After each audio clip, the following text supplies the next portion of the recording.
Hello everybody! Welcome to Quill and Sword. This is the best D&D show on the internet, only because of these awesome creative people here who are our players.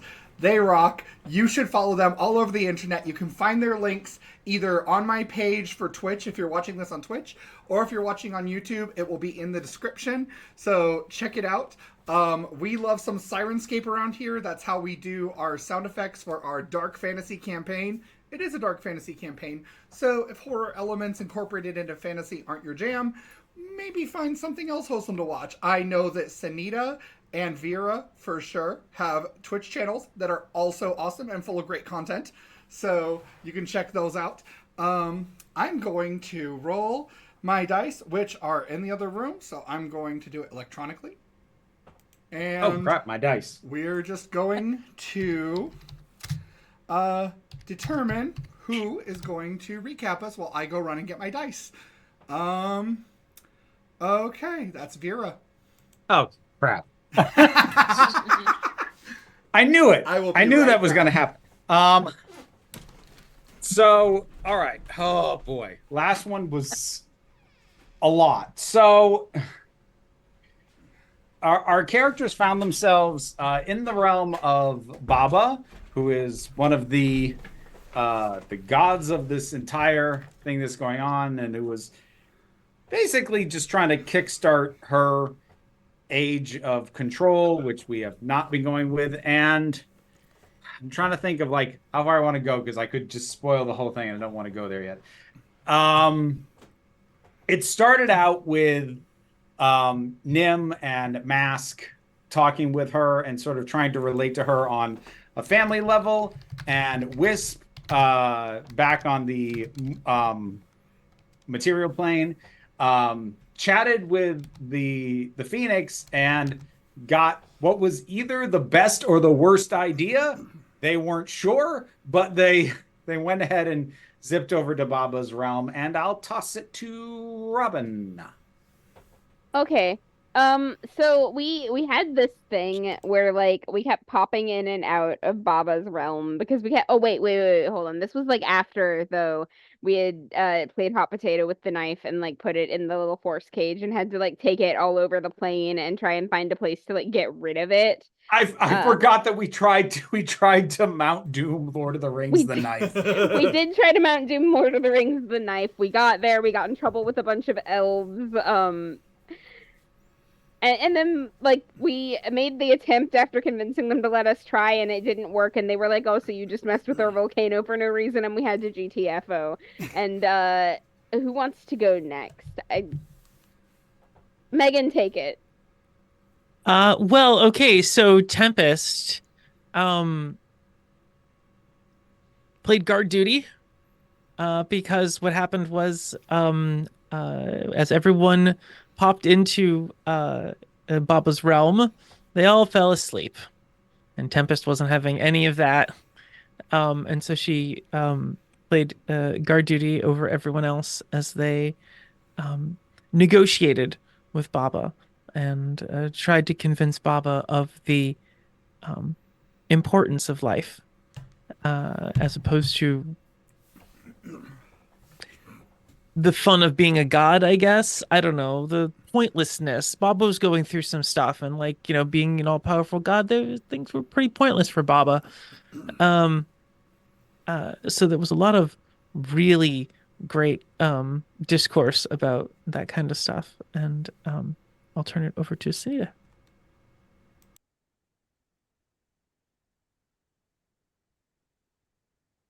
Um, did everyone else speak? Can I finish it or? I haven't spoken. I can go. Oh no, because I wasn't sure. I was like, all right, where are we at? Can I finish off what happened, or does someone else still need to go? And then you finish it off. Okay. Well then, sorry, my tummy hurts. I need my ginger ales. Um. Oh God, what did I do? I'm just gonna go over what Anu did. Anu decided to play test what was going on with Mask and Nim and Wisp And through some back and forth with Tempest, we decided to go in, check it. We discovered it. Everyone got pulled out. Then we discovered we needed to go back in. And now I'll give it back to Marissa to finish it. Yeah, I do want to state before we went into Baba's realm and we were, trying to Lord of the Rings, Mount Doom this dagger, that we asked our friend Lyrical to take us to a volcano, just a nice volcano, and Lyrical took us to one that we could not access because we were not specific enough, and then we had to go to another volcano, which is just a very silly way to start a story, but I appreciate it. So Nim was apparently the only one that could hold it because not having magic is really cool. And so that everybody, Nim was able to pop into Baba's world using the Magician Tarot card. Everybody else can pop in otherwise. But yeah, while there, we talked to Baba. We convinced Baba that, being a human is actually pretty cool. Again, not having magic is pretty rad. I don't know if Baba's Baba's a human baby now, right? It's just a changeling. Yep. Oh, she's a changeling, that's right. Okay. Yep. So we convinced Baba to be a baby and to grow up and to experience life. So now we've got a little changeling baby named Joy, which is just a normal thing that happens when you adventure a lot. So I mean, it is for this party. So, for the rest of you, you guys have had a month at this point. If you remember, I told you we had a month skip to prepare for how you want to approach finally facing Chrom in the City of Worms.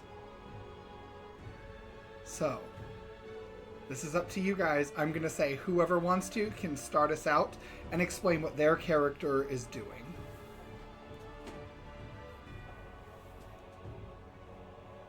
Does anyone have a plan? Or does nobody have a plan and we're just going in blind? You're muted, Vera.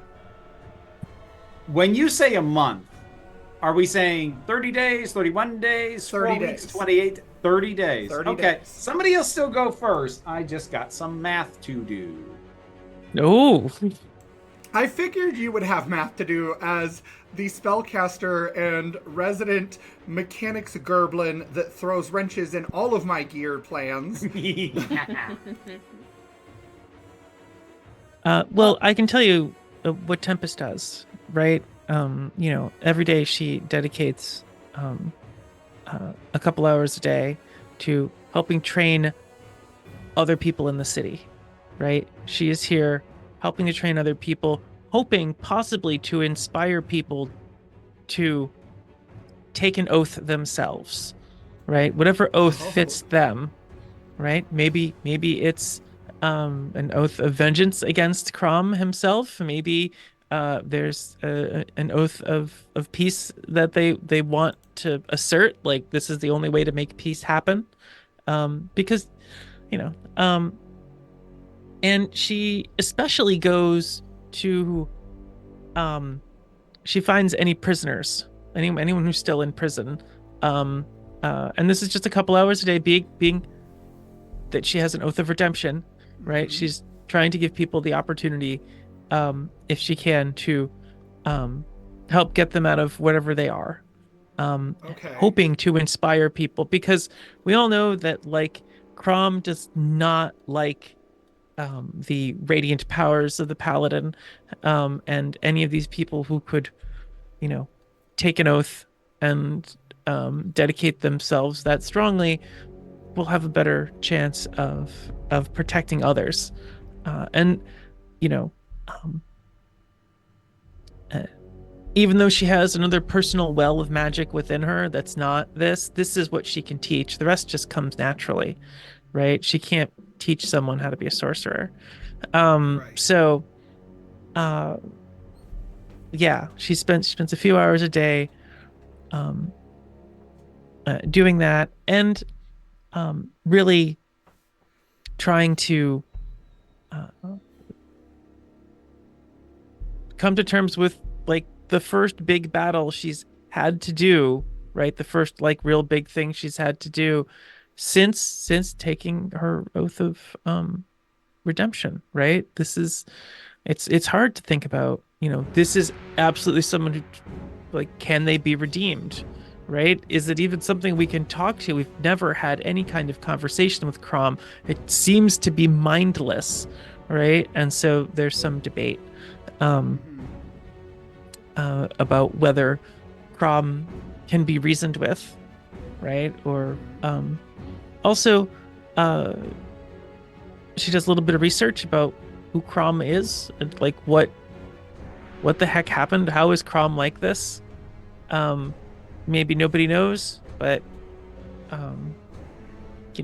that's, she looks into it. Okay. All right. So I'm going to have you make a couple of rolls. These are going to be separate from one another. So firstly, make an investigation roll to see what you find out about Chrom. Okay. Sounds good. And how well you do is going to determine how much information you have. It's not going to be difficult to convince the Scriptoriad to work with you, to let you in their secret archives where they have information about cosmic threats. Because you have proven yourself a hero, like you are helping stop this from destroying the world. Cool. Okay, so I rolled a 16 plus 6 for investigation is a 22. Okay. Wow, you just get all the information then. So, the first thing that you learn is that Chrom's spawn and Chrom itself can only be killed by silver or magic. Anything else will result in it just coming right back all over again or being unharmed entirely.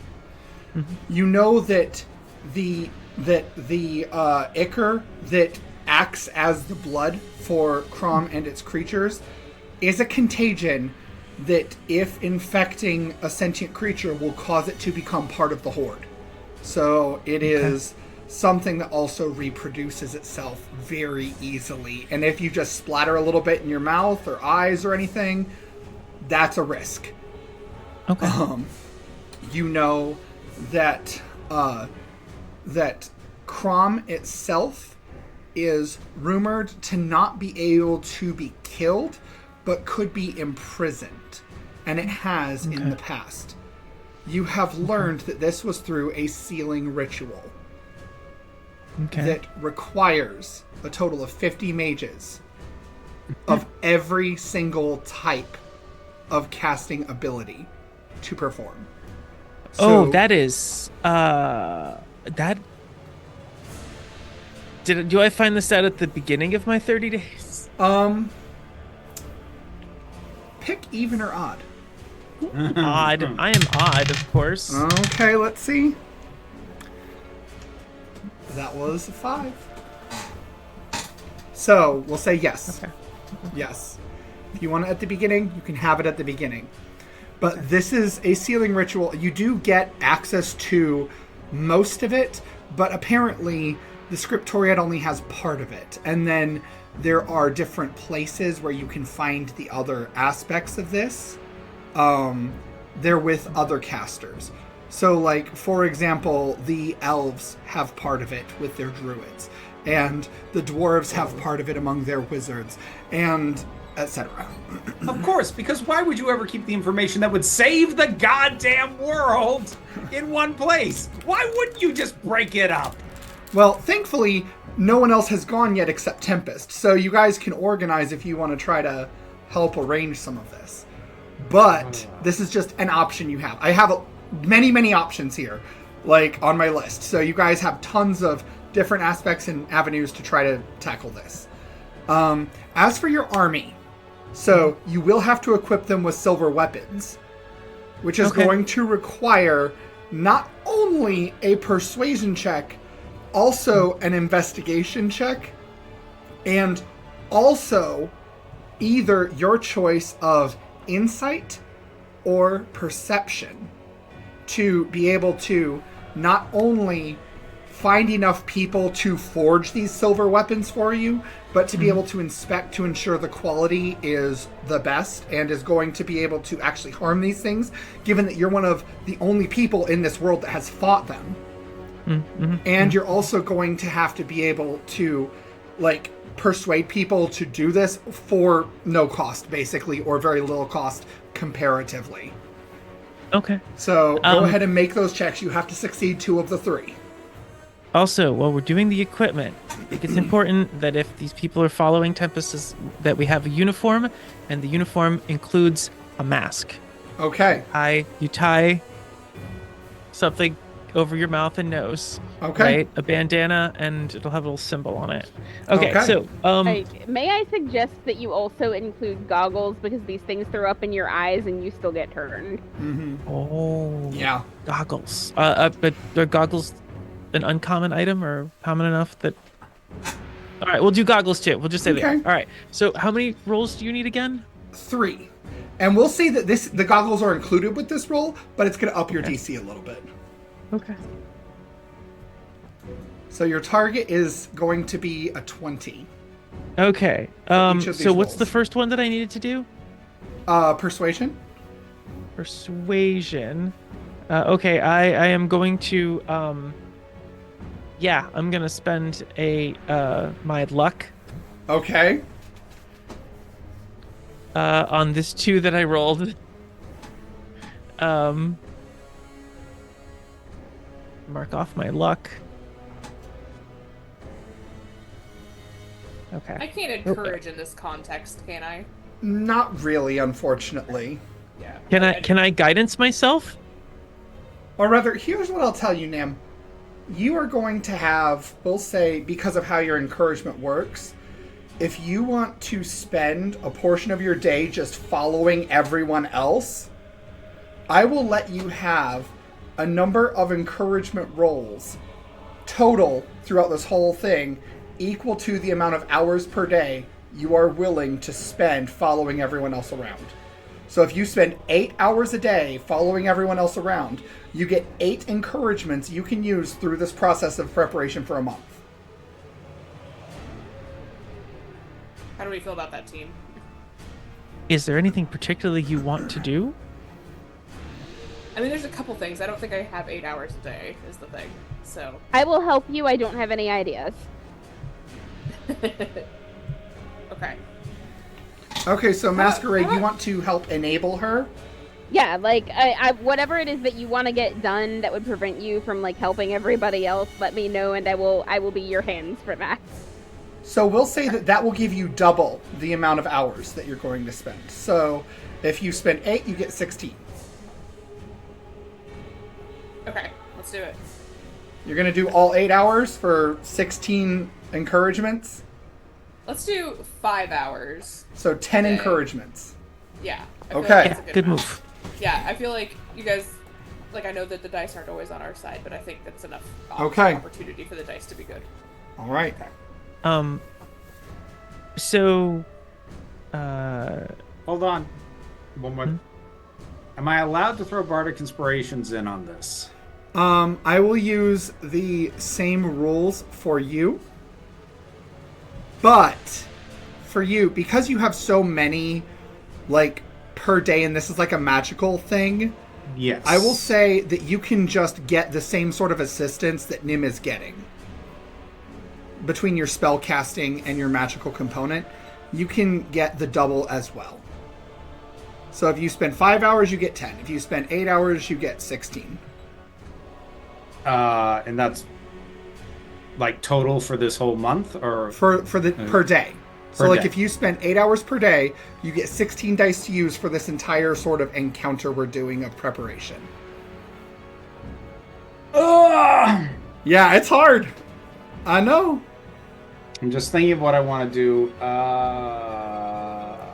Come on, Vera. You knew I wasn't going to be nice about this. Yeah, no, I knew that. I'm just having to do mental math. You guys are having to save the world here. Let's Can't be nice do. about Let's do 3 hours a day at this.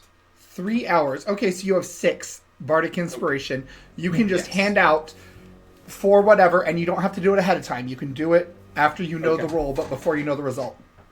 Okay, so like the thing is, the Bardic Inspiration is something that I hand, and then the person decides if they want to use it on any given roll. Okay. is the way that generally works. Now, usually I'm like, oh, this roll coming up here, have it for this. But like, if they decide to hold on to it, use it on another roll, like on something 5 minutes later, they can. Okay. So I am absolutely giving one to Tempest right now. We'll see if she has to burn through it immediately and I have to throw her another or another. Okay. But for right now, she gets one. Okay, so that's a D12. And how much? A D12 for Bardic Inspiration. I do not need to use a Bardic Inspiration yet, because I used my luck. Okay. I re-rolled. I got a 16, plus my Persuasion of 13, so that's 29. Okay, 29. You succeed. So, insight or perception and investigation perception is were the better. other ones. So, Okay. whichever you want to do first. We can do the perception one next. Okay. Okay, I will use my Bardic Inspiration. Okay. That just doubled my score. Okay. 18 plus 10, 28. Okay. since So, you you burned through succeed on one- the second. Since you burn through one, I'll give you another. All right, Okay. now, if you want to attempt the third roll, you can. And if you succeed at it, I'll give you a bonus. But if you get a 5 or less, I will impose a hindrance. So what do you want to do? I'm rolling. I'm rolling. You're rolling. Okay. We got to do this. We got to do this. So when you say 5 or less, do you mean 5 on the die roll before? 5 or on the after? die roll. 5 on the die roll. Uh-huh. Oh, shit. So I can use inspiration to I will reroll let this. Nim's encouragement raise your natural roll. Okay. So How she much is can the encouragement she again? can up it by 3. Okay. Okay. And I gave you another Bardic Inspiration. Yeah. So if she ups it by 3, that means my die roll was a 7. Okay, so hold on. Nim, So- you saved it. Yeah. And so and this was investigation? This was investigation. Yeah. Which is plus 6 on top of that, and then I can roll the Bardic 13. Inspiration, which is also a 6. So it's 19. You're one shy of what you need for a success. So you didn't get the terrible fail, but you did still fail, unfortunately. Even after all that support, just in that last No, moment, it's okay. you were trying to find more smiths. You were trying and you were trying. You just did not find the amount of smiths that you want, but the ones that you found are good quality and they're going to help you out. Okay. So now I need one last roll from you. Oh no. I need a persuasion roll. If you roll a 1 through 5 on the die, it's going to be bad. Okay, so If you roll anything above a 20, it will be super good, and that's modded. Because I am a Oath of Redemption Paladin, I have the ability to add 5 to my die roll by spending my by talk good. I forget what it's called. Emissary of Peace. Okay.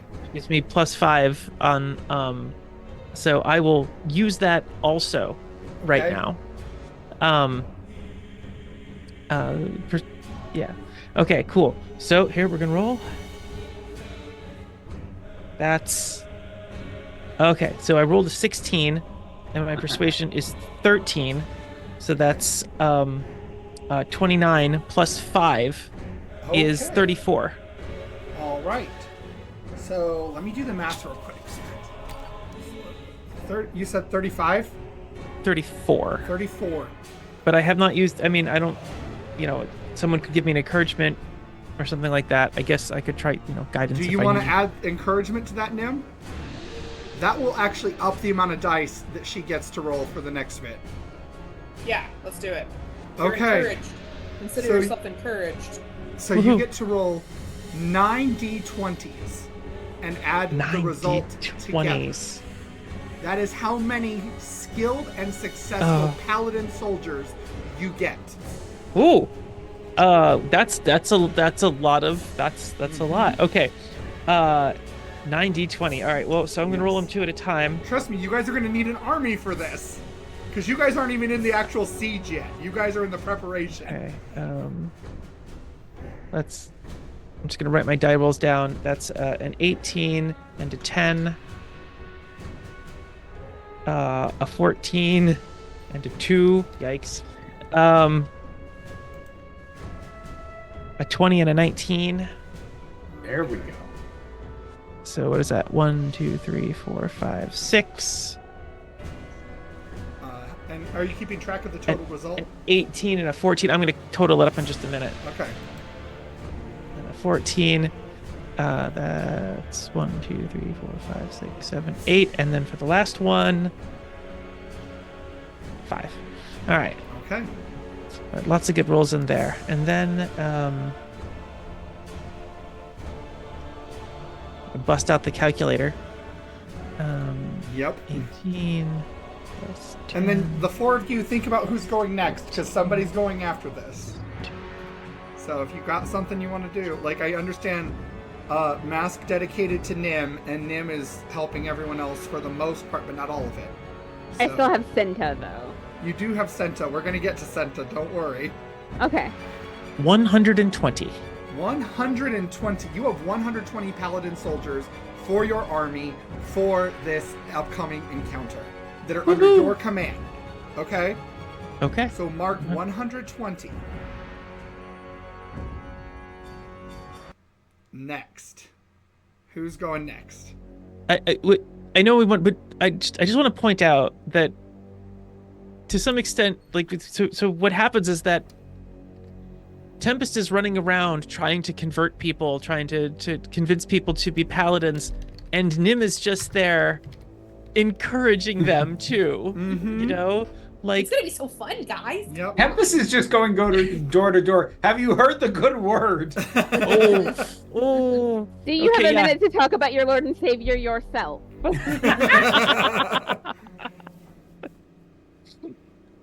Have you Okay. felt a burning need for vengeance? Yes. Sign me up. So, Bobby, Yes. how? Give me some dimensions on the city. What's like? What's the radius on this place? Okay, so for scale, Yeah. if Dorian in VERA is New York City, Okay. then this City of Worms is Chicago. Okay, that's not what I'm asking. Like, okay, so we're in a walled city. Yes? Okay. Do you have a diameter on the wall? Hold on 1 second.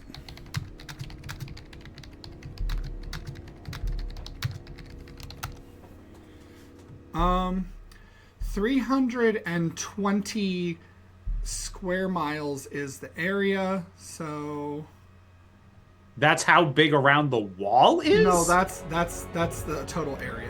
Okay. that's the total I'm just area. interested in the wall around the city. So, sorry, I'm literally just using New York and Chicago for these because that's kind of what I have done. So 35 miles from northeast to southwest. Okay, so if we're assuming it's perfectly circular, using that dimension, that's our diameter right there. So that means that we would need to. I got to pull up my calculator to do pi r squared. I haven't done this math in ages. Madam, you're making me use math that I haven't used in years. Okay, so 35 times 35. That's the worst part about D&D, how much like public math you have to do while people leave you.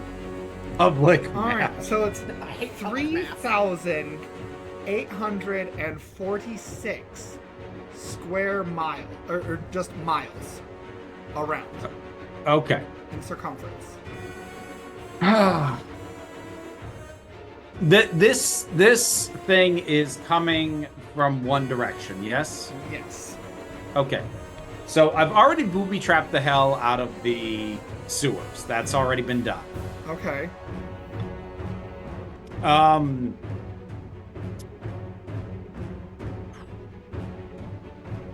What do we expect is the primary thing that this wave of attacks is going to go for? Like we knew that the sewers were vulnerable. We talked before about the docks, which I set on fire. But like in terms of like the wall, are we just expecting front gate assault? So you are not expecting just front gate assault, but if you remember, you actually had set up protections in the sewers. Yeah, sewers are covered. Yes. I know we're not expecting only front gate, but in terms of like anything that's on the ground and is coming for the wall, we're expecting it to come for the front gate? Probably yes. Okay. As far as you know, you would have to make an investigation check to get more insight into it. I mean, I might as well try to do that. I don't do very well at investigation, but that's a 17. 17. So you do manage to find the one tunnel that connects the system of tunnels, if you remember, that are under the castle, because about half of that wall is actually mountain range, and the castle's built into a mountain. Yeah. There are tunnels under the castle, and there is a rather large, about 100 feet in diameter tunnel that leads to the underground area where Masquerade came from, that this cauldron of Chrom existed. Okay. Now, it is a good trek. It's a long trek for them, but it is technically vulnerable. Where does that funnel into once it hits the city? Does that just go into the sewer system? It goes into the sewer system and into the castle. And into the castle. Yes. Okay, cool. Then I'm just going to mine as far down this thing as I can with glyphs of warding and doing the max number of casts of that spell that I can per day. Each day is going to be 450 casts of glyph of warding. Those each have a 10-foot diameter, which means I can line 4,500 feet worth of this thing with magical landmines, effectively. Okay, so I'm gonna let you peek behind the curtain just a little bit for this fight, okay? So, functionally, how this fight is going to work is your reinforcements that you are building is going to contribute to your group's hit points before you all start taking actual damage. Yeah. It's like your army's hit points, and each hit point is a reinforcement. Yes. Similarly, Chrom has one of those as well. So I'm going to reduce Chrom's by your amount that you can do in feet, divided by 5, because each 5-foot square is one creature functionally. And we're going to assume you get the maximum number there. So I'm going to reduce Chrom's number by 900. Okay. Now that's just for the tunnel. Remember, I'd also lined 420 glyphs of warding in the sewers. Which is the same amount, correct? No, it is less, because I think for some reason I devoted a day to something else, I think. Okay. So it is less. Okay. So, let me quick. So I'm gonna have you make an Arcana roll for this. Oh, okay. Make I an like Arcana those. roll, and we're gonna determine how many d20s you get to roll. That is a 21. 21. All right. So you get to roll 6 d20s. 6. And add them all together. All right. I'm just going to go ahead and do that on D&D Beyond. Sure.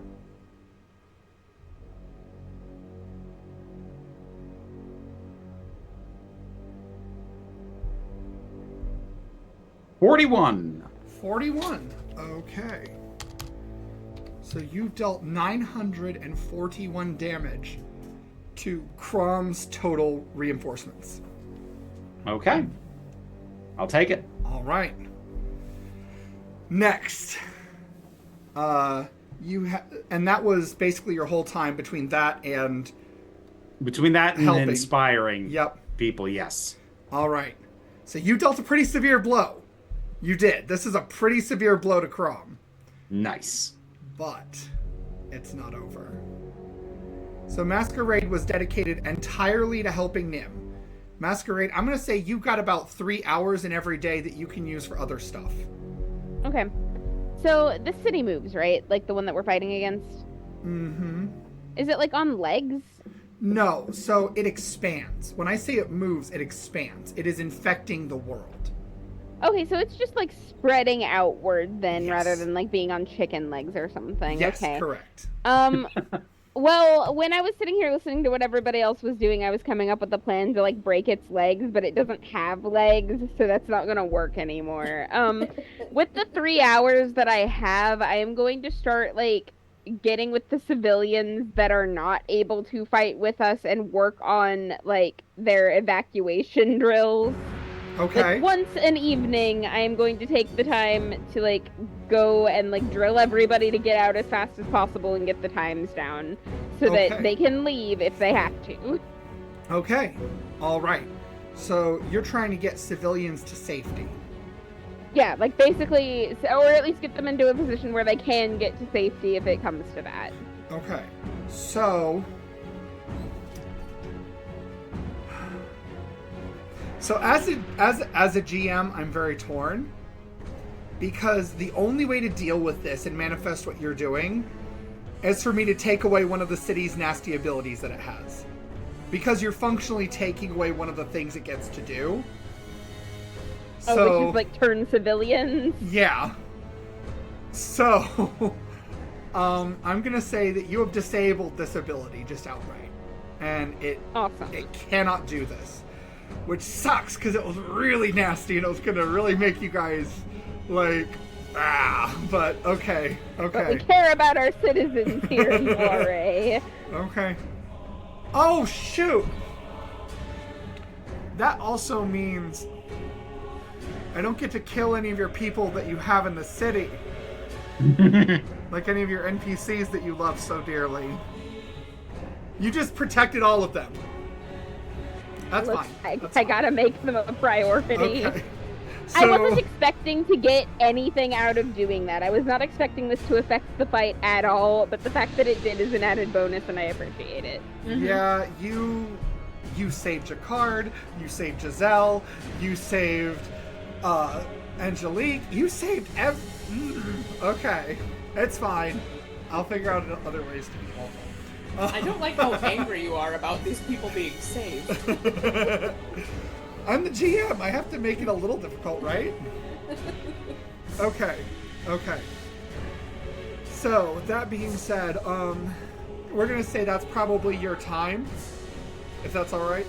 Oh yeah, that's great. Okay. Because I cannot afford to lose any more of their features. Okay. Anew. It's down to you. What are you doing for the month? And then we'll get to Senta. Wait, does Nim still have some time that wasn't devoted to... Yes, Nim does, yeah. So we'll get to Nim too. Anu, what you doing? I don't know anymore. Okay. You don't know anymore. Okay, so Tempest is training people. Yeah. Year's fortifying. Wisp is fortifying. Mask is getting people out. Uh-huh. Nim is encouraging people. Just fun times. What else is there left for me to do? I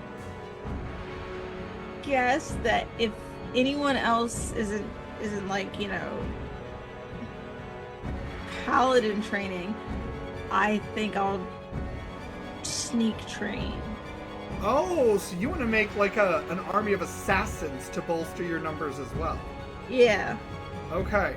I have a robot, so that'd be good. Forgot about the mech. Okay, so Well, I forgot you got the robot, so that automatically adds 100. Wait, to Anu has a your mech and a guys's dragon? Yeah, reinforcements. I have a mech and a dragon. So you guys, so your mech automatically just adds a straight 100 buff to your enforcements, right? So for your assassins, what I'm going to say is this is going to up your damage that you can do to the Chrom forces. Okay. So go ahead, but you're going to have to succeed at all of these in order to get that. Right. So I don't know what I did with my dice. I need you to start by making a persuasion check. Okay. Start by making a persuasion check. Yep. Oh.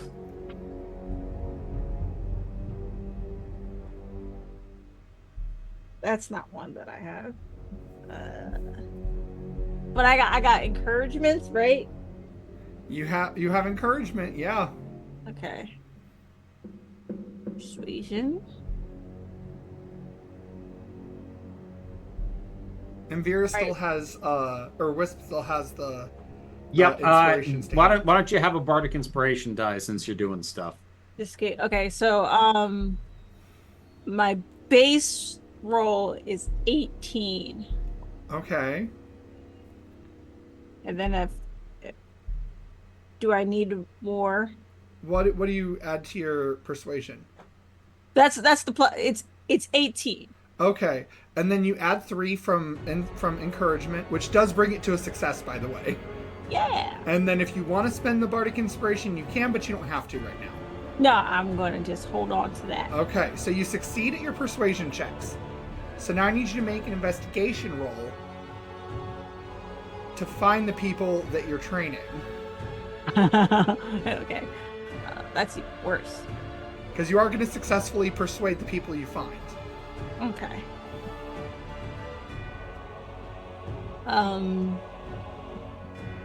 I got a 17. 17. That is not a success. But with that encouragement, if Nim wants to offer it, Yes. that brings it to a success exactly. Okay. Yay! So, What would we do without you, Nim? so now I need you to roll one more d20, and for this one, you can add your choice of investigation, persuasion, or deception. You know what? Or I'll let you use your stealth mod. You want to let me use my stealth mod? I will let you use your stealth mod for this. Okay. You guys will want it, trust me. Yeah. All right.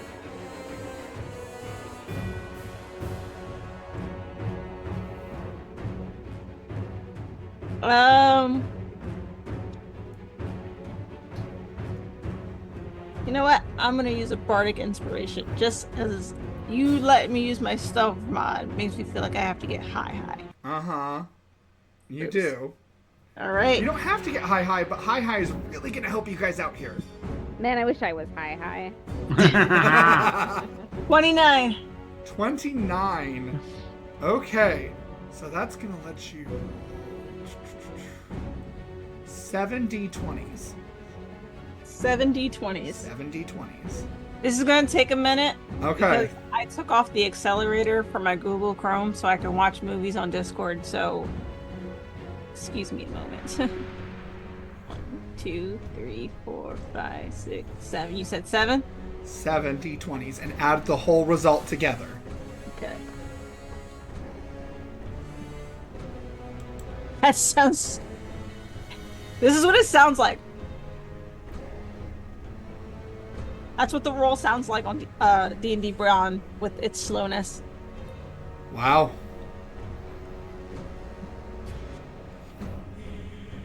85. 85. Okay. That puts you guys over 300. Cool. All right. So now you can choose. Do you want to roll sleight of hand, acrobatics, or athletics?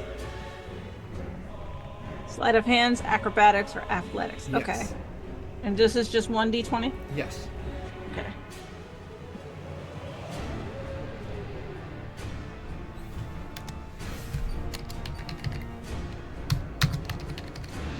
19. 19. So that is one away from a success. Then I wait. I think I have But luck. I know Nim has another encouragement left But that I she also can have use. luck. Yeah. Well, look, hold on. I'll give you another Bardic Inspiration. If you only need one more to succeed, just take the Bardic Inspiration die. It adds a D12, so just anything you win, it's just a question of by how much. Right. Okay. So, okay. So with that success, you are going to increase the party's damage die from a D6 at this point to a D12 because these are sneak attacking rogues. So I have a whole mechanic set up for this massive fight, you guys. So just it's pretty cool. I'm excited. So anyway, so you guys got a D12. All right? Okay. So now that's a new, unless you have anything else you want to do that's like quick. No, not that I'm aware. All right. So, just to let you guys know, you are at 305 for your forces, and you are at a D12 for your damage die. Okay. So we're gonna let Nim round out what she's doing with the rest of her 3 hours per day. So Nim, what are you doing? Okay, so it's 3 hours per day, but for 31 whole days, right? For 30 days, yep. Okay, so Nim does several things. One of which, we have a whistle that summons Argent, right? I have that. Yeah. Okay, so Nim is going to borrow that from Wisp just so she can introduce Giselle and Joy to Argent in case she needs somebody to spirit away these children so that they can be safe. Okay, all the children are safe because of Masquerade already. Well, I'm just saying, just in case, like, they need to be, they need special help. She kind of wants... Okay. They're her favorites, like, she's... Okay. She's, adding special protections, just in case, like, all of their grown-ups are gone. Okay. Kind of thing. So, she's doing that. There's at least, like, 20 minutes every day where she's just holding Joy and singing, "I've got the joy, joy, joy, joy here in my hands," and everybody is so tired of hearing it, but it doesn't matter. Aww. Mask is not at all tired of hearing it. Okay. Nim also gets some, because we have money from our adventures, Nim is going to get some real armor Okay. at some point, and she is also going to get a silvered weapon, because she knows that, like, throwing rocks is not the most effective means of defending herself. So she would like to go make that purchase at some point. Okay. You can just do that. Okay. As for the thing with Joy, and also because you evoked Argent specifically, I'm going to let you guys have unlocked one of your special features. Because I feel like it makes sense. So, it is Druidic Healing. So, what that means is you guys are going to have a pool of healing dice. And your amount is going to be dependent on your persuasion roll. Me? Your persuasion roll. Okay. Which dice does it want to be?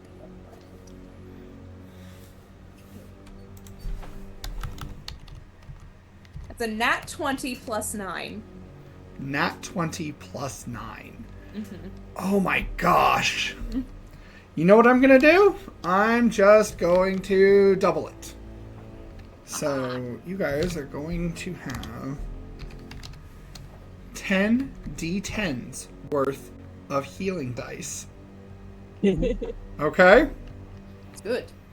So, I'm sorry, it's 12 D10. I lied. Because it's double 6. So, all right. We can be a little reckless, gang. Because your proficiency Bobby? bonus is 20. Yes.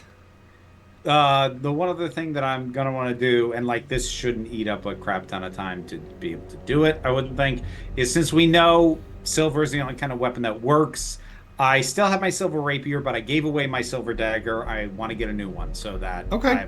I have silver for both my weapons, which is annoying because I'd gotten like decent weapons, but they're not straight up magic and they're not silver, so I can't use my good shit. Yeah.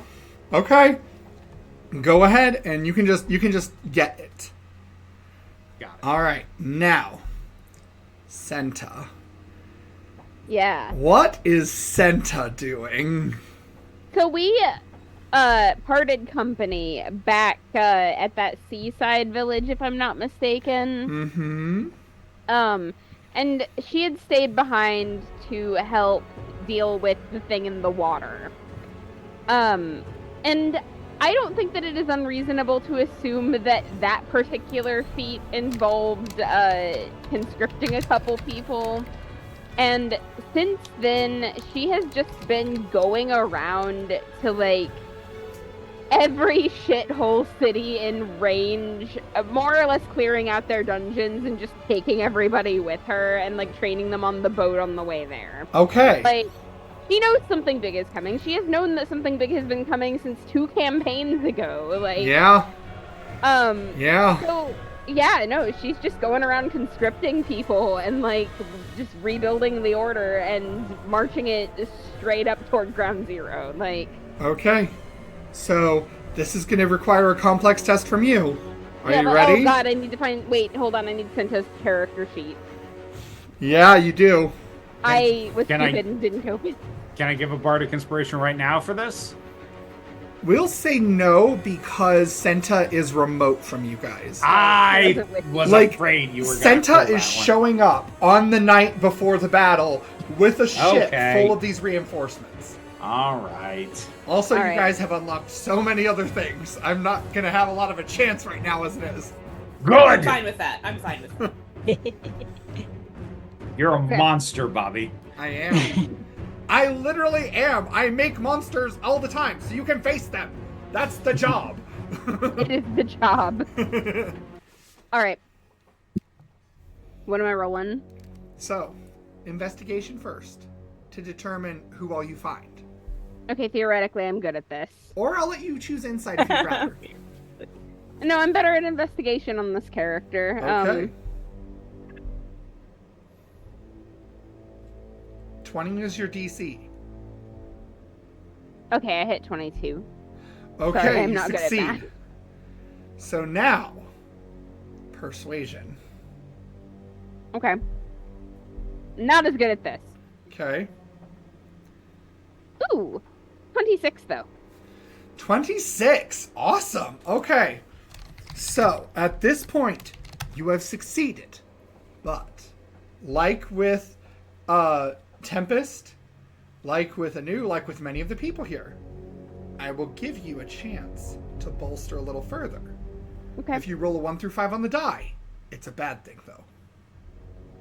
Okay? And you don't have access to Nim's encouragement or Wisp's anything.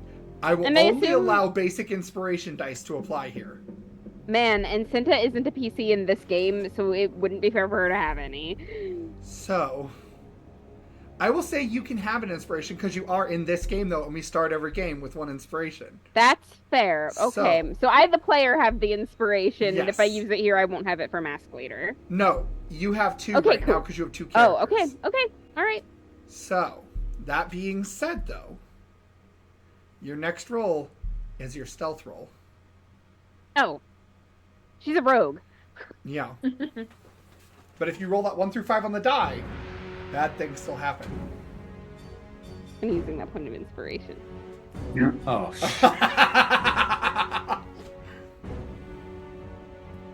Okay, that's 21 total. It's not a great roll, but it's not 1 through 5. You succeed. So, roll 5 d20s for me. Wait. I think I have just 5 d20s in here. Let me... 2, 3, 4... And I'll use my metal one.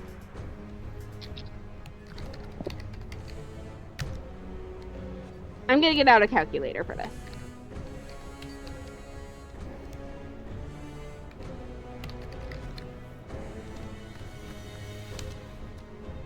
51. Wait, no, I missed a die. Hold on. 64. 64. Yes.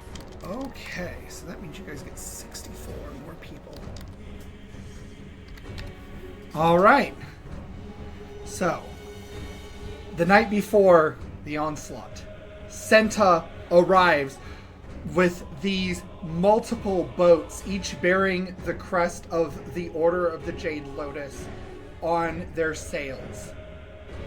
That's really cool. There is an army in green approaching your city from the docks.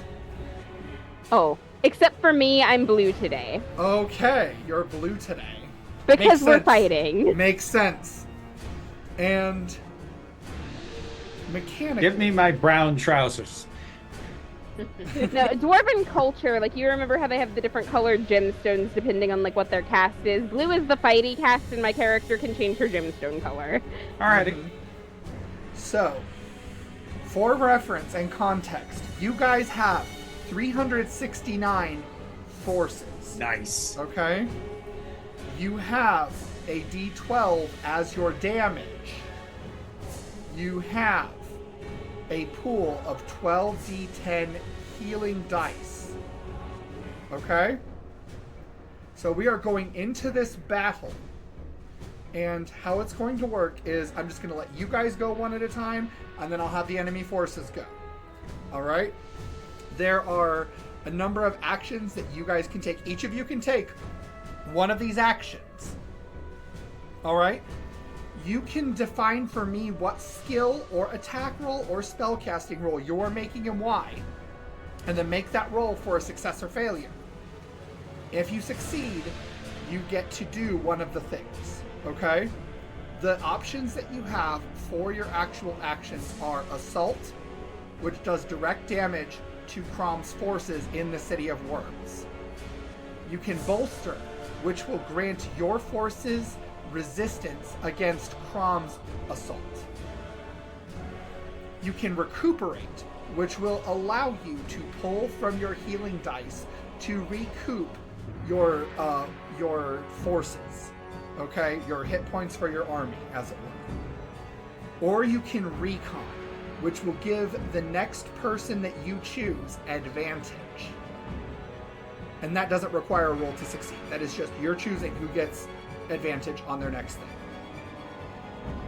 Okay? Can we get those in text, like in the chat, either here or in Discord? I will get those to you right now. Thank In you. the chat in Discord. Megan, I just saw your message. Oh, it's your character sheet. Awesome. That will be helpful to reference.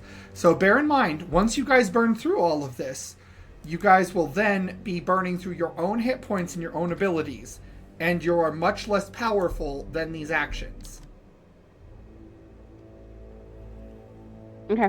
So, this is what you guys have. I posted it in general chat. Those are your actions, okay? So, I'm gonna start. Who do you guys think of your group would be kind of at the spearhead, leading everyone, inspiring everyone, all of that sort of stuff? Not me. Wisp? I mean, Yes, please. Okay. So, Wisp, I want you to explain for us this scene. You are currently in front of the City of Worms, which is this massive crater in the mountainside. There are roiling worm heads like Chrom everywhere that act as the buildings of this city, and there are undead just populating. You tell me what your army looks like. How are you set? Very shiny. For one, because everyone's armed with silver, so there's this wonderful sparkle and glitter across the entire army. Okay. We are. So let's see. So I have the booby trapping I did was all underground. So this is leading a force and the above ground assault. And Wisp doesn't have the patience for a heroic speech, but is happy to do a glorious spin with rainbow effects to lead an initial charge. Okay. We're going to start with an assault. Okay. So, I would like for you to tell me what you are rolling for this. Your DC for success on any of these rolls is a 25.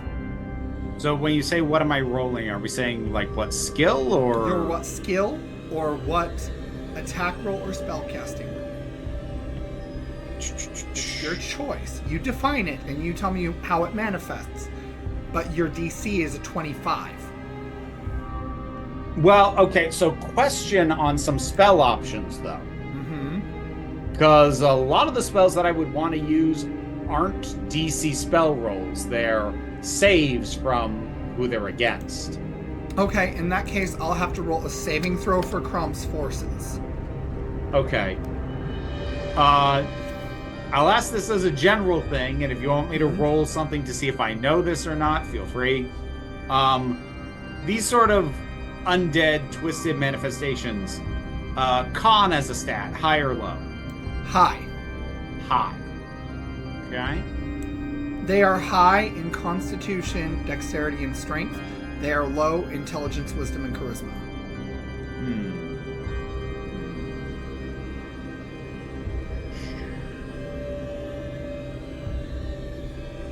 Well, even take it... Oh, wait. No, that's a dex. Okay, you know what? I think I'd probably want to use this as an opener anyways. Even though it's a dex save and they're decent at that. I haven't busted out Meteor Swarm yet. Okay. All right. So, also, just so you guys are aware, Chrom's forces out the gate before any of the modifications you did from your preparations were at 10,000 for the forces themselves. You guys Duly have noted. 369.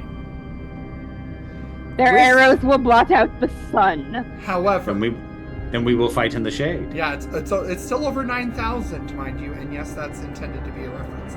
But also, Wisp has dealt 941 to them from those preparations in the underground.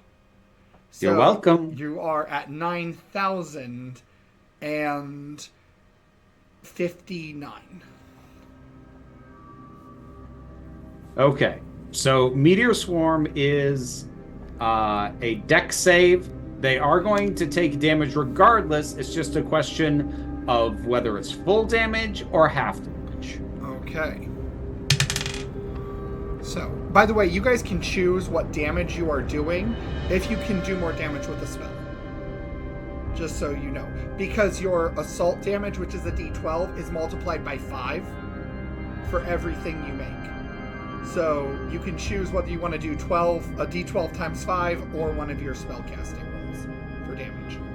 So Okay. they got a 22 to save. That will save. Okay. So it's going to be 20 d6 fire and 20 d6 bludgeoning added together and then halved. All right. Now, do you want me to roll for that? I can roll for that. Yep, roll for that. And we're gonna Okay, so that get is... the new music going, because now we have officially started the battle. So when we have these things down, it's round down. It is round down. So that is 41 points combined fire and bludgeoning damage. Okay, 41 points. That is a sweet spell. It's a shame I only have one slot at that level. So, you guys are at 982 damage that you've dealt to their forces. It's a start. So, as you open up and you get to this sort of narrow passage where everything funnels, you see an ocean of undead. And Wisp, you describe what you do with this meteor swarm. How does it look? There is a sort of initially just like almost a glint, a sort of rainbow sparkle in the sky, and then it starts to swirl into something more solid as a multicolored cloud forms over the front advancing forces and just starts to rain down fire and rock. And while a lot of them just sort of like swoop and dodge out of the way, it still hits 41 of them. I'll take it. There is a big gaping hole now in their forces, if only temporarily. So now we're going to let Wisp pass it to who they want.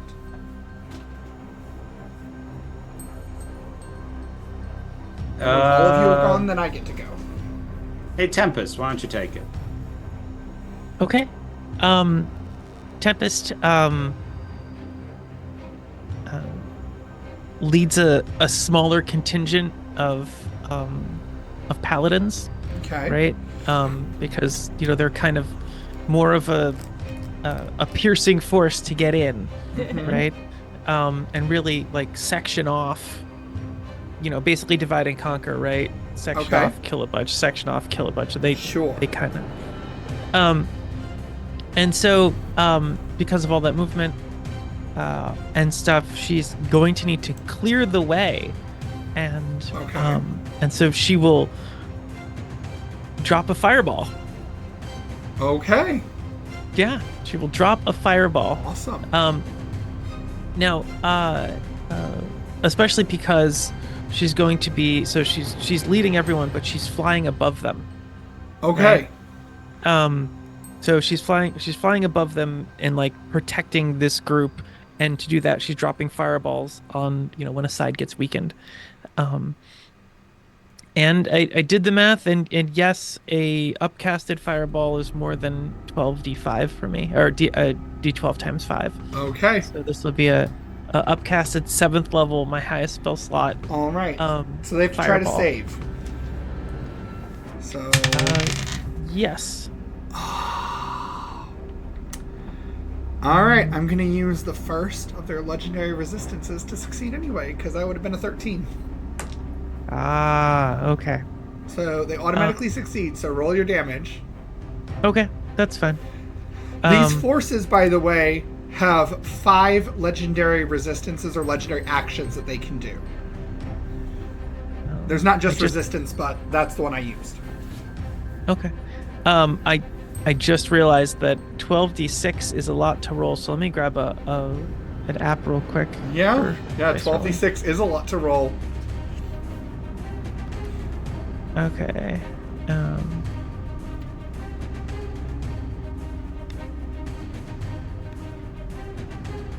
Let's see, that was 12 6-sided dice. Also, I do want to Okay. point out to you guys, retreat is an option. If you want to retreat when things get gnarly, you can.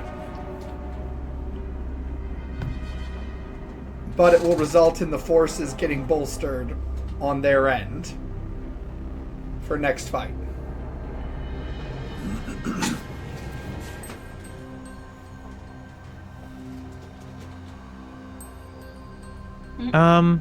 Okay. 45. 45 damage! Oh my goodness. I mean, you take half of it, right? So,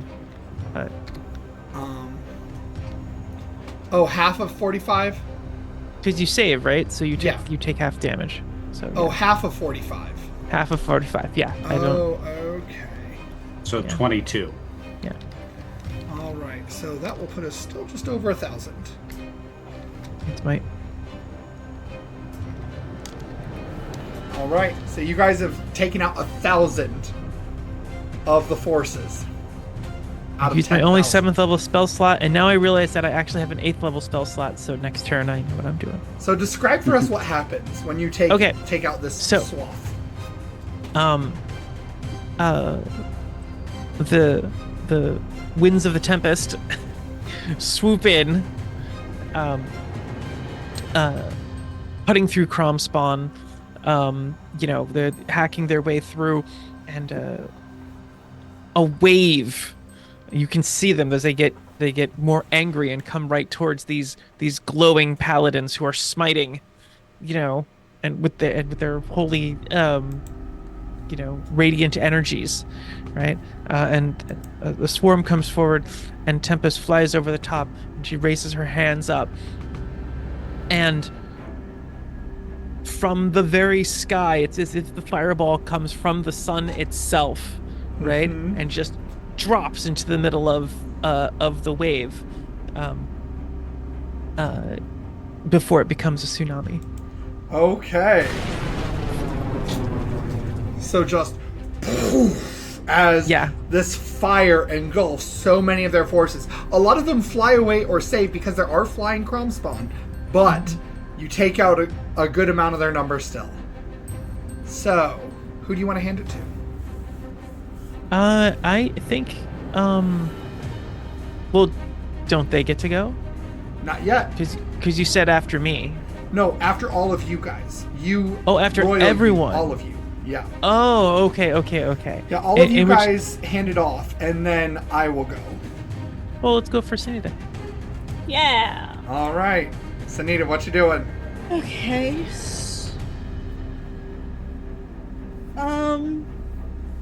So you said there's just already a bunch of Chrom spawns just out and about in the town? No, you guys are sieging the City of Worms right now. Okay. I guess, there needs to be a body in the robot, right? Uh-huh. Are you gonna use the robot? I don't want to use the robot. I want to do stealth kills. Okay.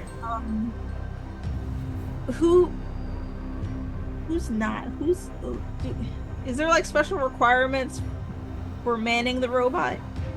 Yes. Okay. You can man the robot. Only I can man the robot. Yeah. Alright. Requirement: be anew. Yeah. All right. Oh, alright. If you want a Gundam, you gotta control it. Can we put like chandeliers in its hands? It wields these chain weapons that are basically just chandeliers. Love it. Ideal. All right. Okay. Let's see. All right. So if I have to do that, and I guess my stealthy ninjas are just going to be on their own. Okay. You can always hop out after it gets deactivated and stealth kill things then. You can. Yeah. All right. And then Nuka. I want Nuka taking out flying Chrom spawns. Okay. So, how is he gonna do that? Do you want to use assault for him, or do you want to try to use one of his special things? He has up to a 5th level fireball, but that's what he can do. So okay. Yeah, let's do the 5th level fireball. Okay. Is that dangerous? Shooting fireballs in the air? Yes, it is. So they have to try to save. That is a dirty 20. So what do I need to roll to? So you would roll 8 d6 plus 1. So 10 d6. 10 d6s. Yeah. I'm pretty sure they saved, so I'll have whatever damage you do. Yeah. And we got my stealth damage though. Not for Nuka. Oh, not for Nuka? Yeah. Only everybody else gets stealth. That's fine. 10 d6s. That's 10 d6s. I know how to do math. I'm missing a dice. Okay, so that's 6, 8. This is what happens when I Digimon and knock shit over. I knock shit over. 1. Well, let's hope you're doing it in game too.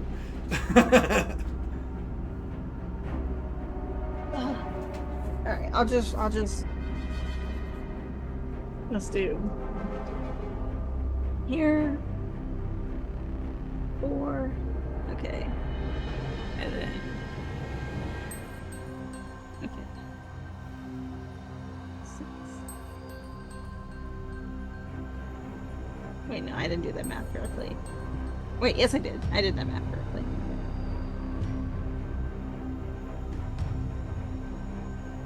Wee math. Love some math. Right? Okay. Click, clack, math rocks. Learning is fundamental. 6. Okay. 10. 20. This is a good number. 34. 34 divided by 2 is 17. So, they've taken 1,019 damage. As Nuka is just like a ribbon on the wind, like curving and dodging and blasting fire in the general vicinity, just and absolutely owning face with these Chrom spawn. Now, it's your turn. Do you want to use the robot's abilities? Do you want to use your ability? Or do you want to assault with your forces? So, okay, so it's either me and my mecha Uh-huh. or me and the ninjas. Yeah. All right, I guess for the first assault, I'll work with the mech. Okay. I'm gonna So do the some mech big old can things. cast up to a 9th level fireball. Yes, let's do that. It can also do a 9th level sunbeam if you rather. No, I want the sunbeam. Let's do that. Okay. Let's do some spirit bomb. Okay. So that is, I think, an attack roll, correct? Okay. Sunbeam is an attack roll. No, it's a Constitution save. Oh, it's a Constitution save. Okay. That's 23. They're very hardy. What am I rolling? Nothing. They saved. So, Oh. It's save or suck. well, no, they take half damage. Do they? Yes. Oh. So it is because it's 68 on a successful day. Well, yeah, it's 68 on a successful save. It's half damage. But it's up to 9th level. It is, but Sunbeam is weird. The damage does not go up with higher level. Oh, that's sad. Okay. So, Now, like, if I were going to have an argument with you about this, I would point out that regardless of the amount of damage, the way that Sunbeam works is it's a 5 foot wide and 60 feet long. Mm-hmm. So I would personally make an argument for, since it's a con save and not a dex save, i.e. things aren't getting out of the way, it's just whether or not they can tank it, Yeah. that we should probably be doing this by density of how many would be in that area rather than the straight damage. You know, I will agree with that. Also, it's radiant, because so they should have been Yeah. at disadvantage. So I'm just gonna say that they auto fail the sunbeam rolls. So the sunbeam is like consistent damage, or the fireball is like a chance at more. So that's how we're gonna treat it. So I call that fair. so you can do 8d6 for sure, or you can try to hit that 9th level fireball for even more damage. I'm going 14d6 damage. So it's What? 8d6 versus 14d6. It's a question of if you want for sure damage or not. I'll do for sure damage. Okay, so Wow. roll 8d6. I can only get my D12 when I do outside robot things. Right. You said 8? Yep. 8d6.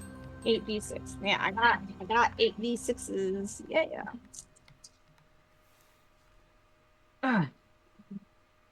It fell on my lap. I rolled those two. Okay. 8. Here. Here. 31. 31. Oh my gosh. So that would be. They're at 1,050. Yeah. So now we are at whoever new wants to hand it to. So you, or rather, I'll say that you have the thing fire this beam, right? And it lifts the chandelier up. And when it lifts the chandelier up, the actual like candles of the chandelier like rearrange and convert into like this gun, and then it just and carves a swath through the forces of the undead. I love that. I dub thee Gigantor. Okay. Yeah. I went with when did Tempest go? Nim and Masquerade and Senta. Okay, let's do Masquerade. Okay. I would like to cast Summon Fiend. Can it be Big Red? It can be Big Red. So I'm like, I do this. I like hold up this ruby vial and like bleed my own blood into it and do the summoning. And I'm just like, when he shows up, going to be rapid fire trying to explain like, hey, we're in some really serious trouble and I understand if you say no, but will you help me? I'll help you. If it looks like you're gonna get really hurt, you should go before that happens, but thank you. If I get really hurt, I go back to where I came from. That's fair. I don't expect you to take the hit, though, is what I'm saying. Like, yeah, those things. Don't let them bleed on you. Just stay out of their bodily fluid areas and, like, nuke from above if you can. Right. So, he is a Cambion, I believe. So, yeah, you've got a Cambion. Cool. I don't actually know if I can summon a Cambion, but I like it. Yeah. I'm rolling with it. I mean, roleplay wise, you convinced this Cambion, so Cool. so you've got a Cambion. Let me grab the stats for that. Here we go. Come on. Just open the picture. Okay, here we go.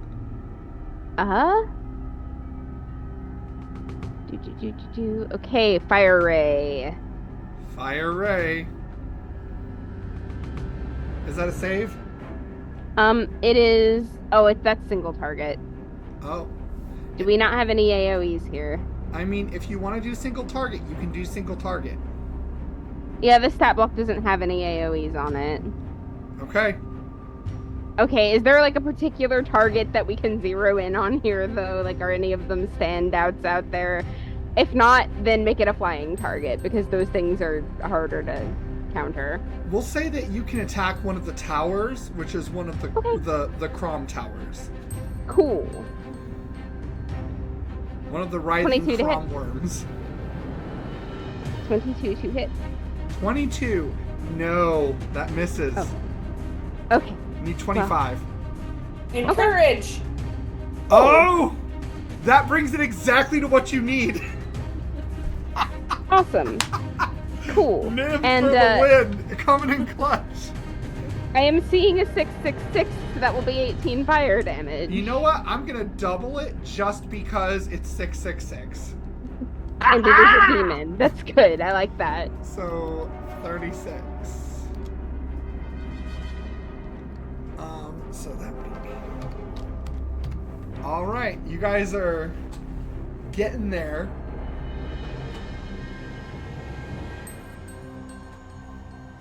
And so now, what is Senta doing, or are you passing it to Nim?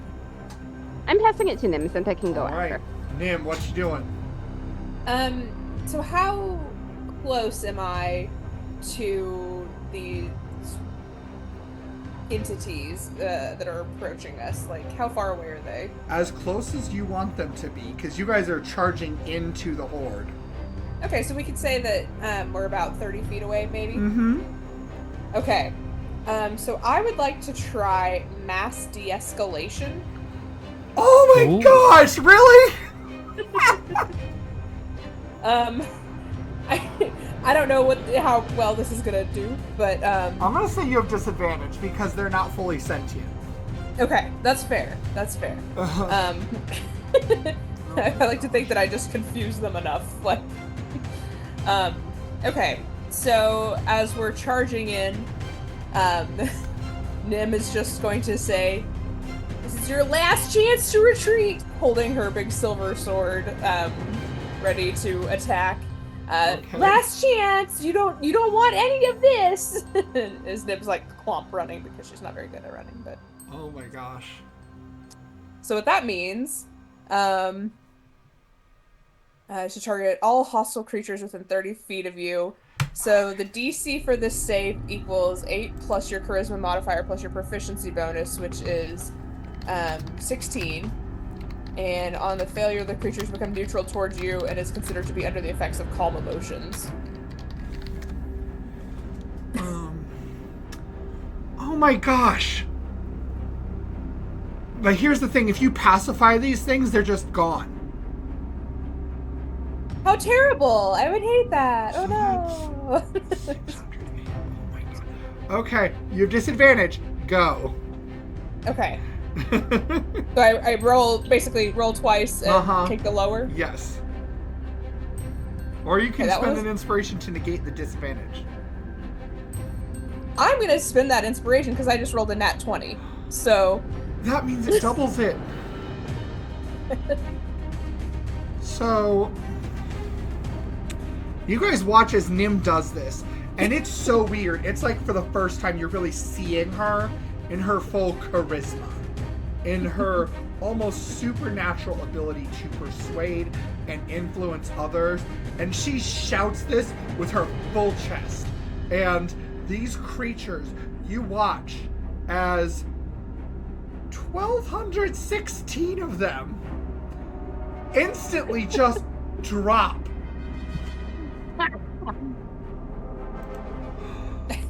So... Magnificently done, dear.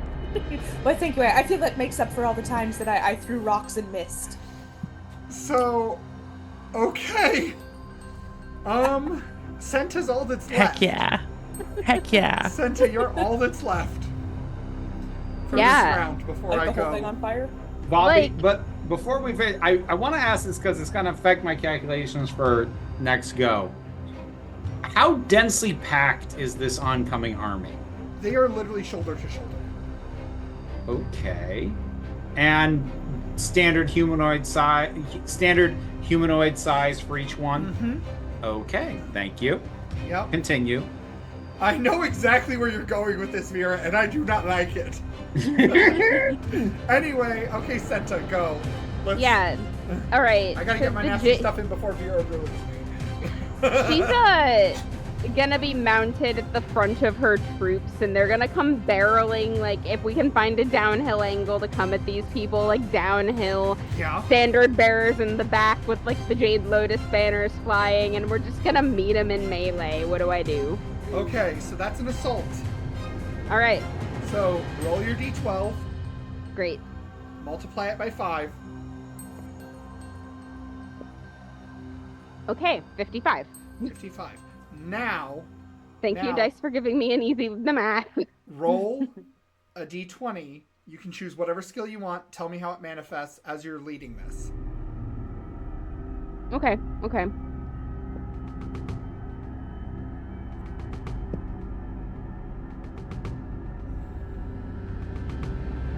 Okay, so we've got 27. I opted to go with stealth because everybody else is doing really flashy things, and we're gonna make this charge while they're looking somewhere else. Okay. All right, I got to do math here real quick. Because, let's see, 26. Every 2 levels. Carry the 4. So that's 10. So that multiplies it by 10.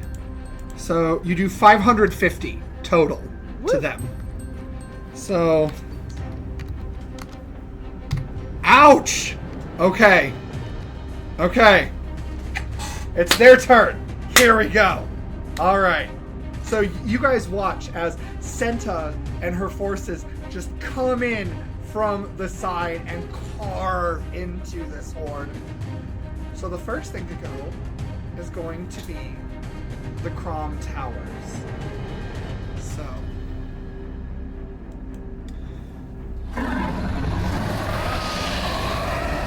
So these worm towers begin by crashing down onto your forces and scooping them up with their petal mouths and eating swamp. So that is going to be, I need to roll versus your guys total. Oh, that wasn't great. This is 16, which does not do as much as I wanted, but it will still do something. So, oh, but I rolled well. I take out 80 of your forces. So, And what's the total of our forces again? I'm doing the math real quick. So that's, and you're down to 289. Okay. So wait, sorry, Bobby. You might have explained this. I might have missed something.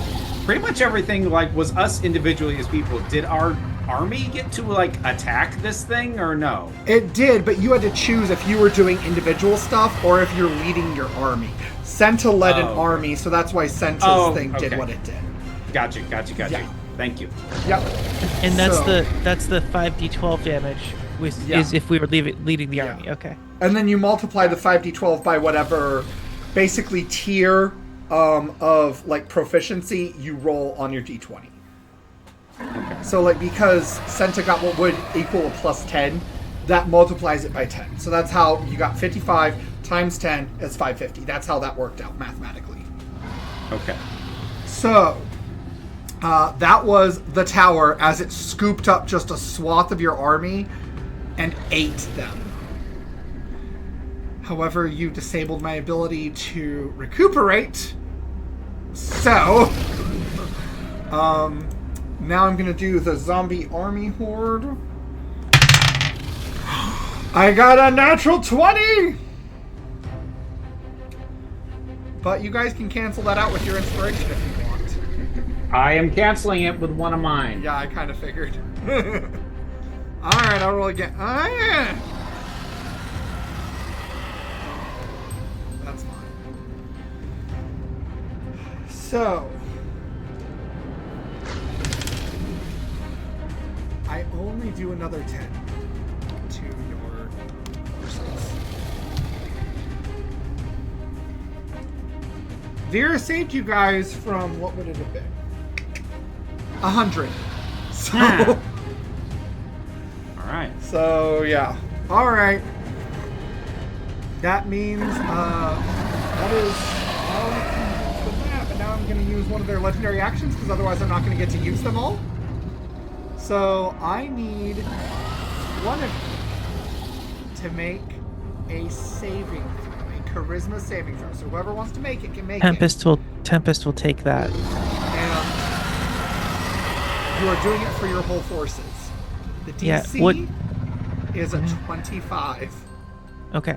Well, just so you know, Tempest, what's your plus on charisma saving throws? 20. Plus 20? What? Yes. Okay. Oh, right, because you have that aura thing with the redemption. Oh my. Heck yeah. Like charisma. No, that's my thing. This is how this is going. So roll a flavor better, I guess. Whatever. Yeah, I rolled a 6. It was really rough. So. Okay. Well, you worked. So your forces do not disperse as the towers all unleash these unholy roars that would normally shake the forces to flee and reduce your numbers yet again. But I don't get to do it because Tempest is just so inspiring and in bolstering and courage. So, because Senta went last time, Senta, you're first. Okay. Alright, so am I only allowed to assault once, or is this like a shared pool? What's the situation with that, and where are we in it? It's a shared pool. You have done 2,852 out of 10,000. Okay. Okay. How much is left in the pool? So there should be 7,114.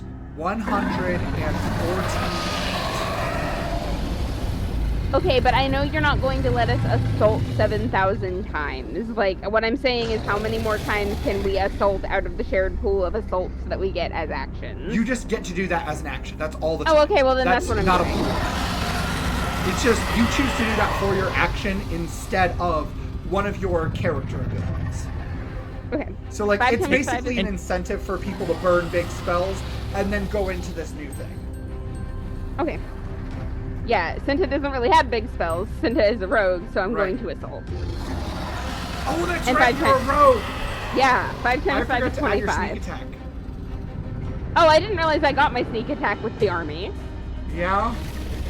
Is I'll just Senta let you roll level it twice 20? this time. I'll just let you roll it twice this time. Cool. Is Senta level 20, or is she still the Yeah, level you're we level left 20. her at? Oh, hey Senita, how much sneak attack do we get at level 20? Am I at level 20? Yeah, you Should be. level 20. You should be. Where's my it's 10d6s. Okay, I'm just gonna do this on Google so that I don't have to like do a whole bunch of math. Okay. So that's 20 d6s. Yeah. Plus, so you do your d12 first, right? So roll your d12. Yeah, that was a 5, which I believe you said was times 5 for 25. Uh-huh. If that works the same 25. Now roll your d20 roll with whatever skill it is. Cool. Before you add your d6's nonsense. Cool.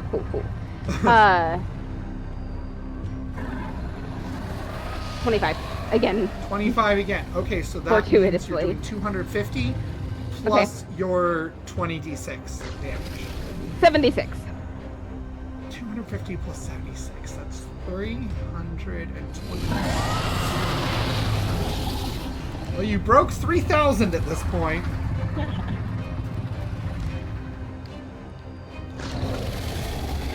Godzilla smash.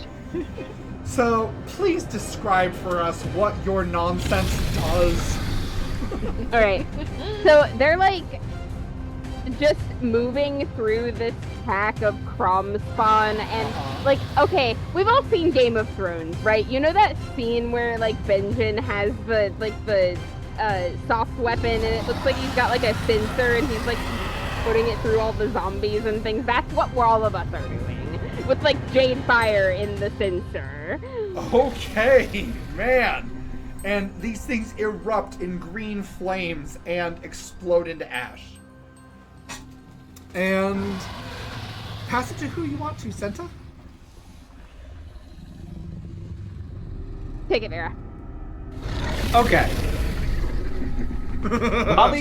Bobby, Yes? let's have an argument. Okay. So, I think you know what I want to do, but I'll lay it out for you. Yeah. What I would like to do is to cast reverse gravity at a center portion of this army. Yeah? Now, here's the argument I'm going to have with you. Okay. I'm specifically choosing a center portion for the reason that they are not going to be near, the edges of the mountain. They are not going to be near stationary objects that they can theoretically grab onto. Because the dex save against reverse gravity is to grab a fixed object that would stop them from flying up in the air.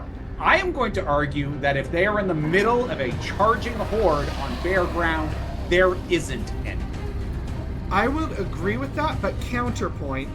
This is an army that actually has strategy now, if you remember. And they are shoulder to shoulder, so they could in theory link arms. Okay, then we've got a weight question because I just through Google for the radius of this thing it is going to be 785 of them flying up into the air. Yes. So unless literally the entire army links arms, I am going to argue that anybody who tries to link arms with the ones flying up is just going to get taken with them. Or at most, they're going to be able to grab the outer edge of this and lop off maybe 50. Okay. Here's what I'll do. Okay? I'll gamble with you. Okay? Ooh, all right. So, I will roll a d20, Mm-hmm. and I want you to tell me if it is above or below a 7. If you get it right, then I will say you take out the max number, including the extra 50. Okay. If, however, you're wrong, then I'm going to reduce the max number by 50. Okay. That's that fair? That's Okay. fair. Realize this is also part 1. We'll get to part 2 in a second. Oh, goodness. Okay. So, is it above or below a 7? It's above. It is! Dang it! Okay, so... Alright, so how much is that? Well, that's 835 of them immediately shooting 100 feet into the air. And as soon as they hit the top height, I am dropping concentration of the spell, which means they immediately drop back down, and unless the rest of the army stops dead, I am going to say they are taking out a bunch of others on landing. Yeah? Okay, so for this one, we'll say I'll gamble with you again. Okay? And if you can tell me if it is above or below a 15, Okay. if you succeed, I'll double it. All right. And if you fail, then you don't get anything else. It'll just be the ones who went up. That's fair. All right. It's below. It is! It was a 14. It was just barely below. So if we're saying, okay, so if we're saying I pulled an extra 50, and we're doubling that, that is 1,670 gone. Is someone keeping the death count up? All right, hold on. They were. I think they lost count. Sorry, my calculator is slow moving right now.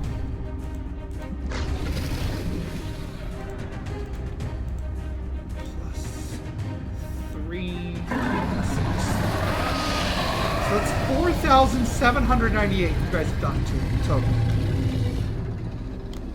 So we're almost halfway through this thing. You are almost halfway through this thing. Describe for me what this looks like as you just clear a swath again. just this circular chunk of these charging forms just in the middle. There's a slight rainbow sparkle at the outer edge of this 50-foot radius circle, and then just shot up in the air like they had their feet tied to rockets, hit 100 feet, and then immediately just drop down and splat into goo, taking out just as many who kept charging underneath them, because what the hell else were they gonna do? And just... Yeah, they are destroyed. You have done so much decimation to them. Was that just your action? Yeah. What's your bonus action, Vera? So, let's see. Bonus. Give me a second. Let me see what I got. Oh my gosh. You guys can actually do this. Like, I thought you had less of a chance. Like, I didn't think you'd be here right now. But Honestly, options for bonus actions aren't great. I think I'm just going to toss a Bardic Inspiration at Anu okay. and leave it at that. Okay.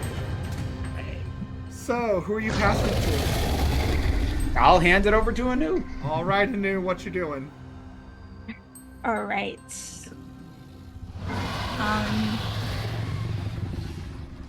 Are you using your sneaky forces? Yeah, I'm gonna lead the charge for sneaky force. Okay, so roll a d12. Right.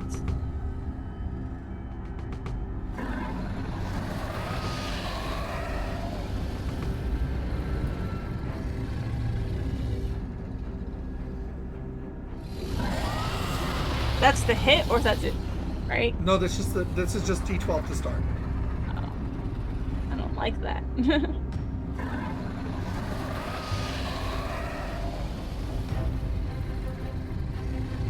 Alright, I got a 2 for the D12. I don't know if I should reroll. Okay, 2, that's fine. So now roll one of your skills, whatever skill you want. I'm gonna roll stealth. Okay.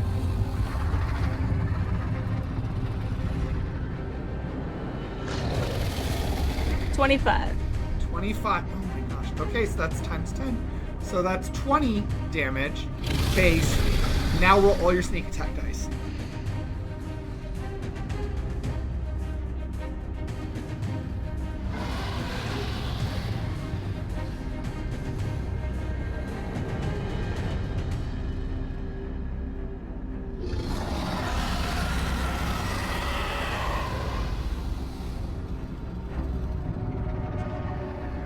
$30. 30, so that's 50 more damage. So that's... Alright. You guys are almost at the halfway point. And when this thing gets to halfway, then we get to do something fun. So, Nuka's turn. Are there still more flying beasties? Yes. Absolutely. I guess we'll do some more flying beasties. We'll take out some more flying beasties. Okay. So they have to save. That is 21, which I'm pretty sure saves. So, go ahead and roll your fireball damage. What's that again? For him, it should be 10d6.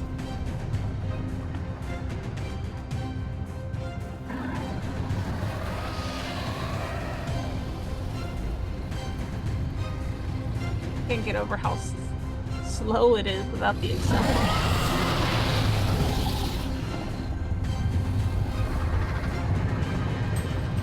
$38.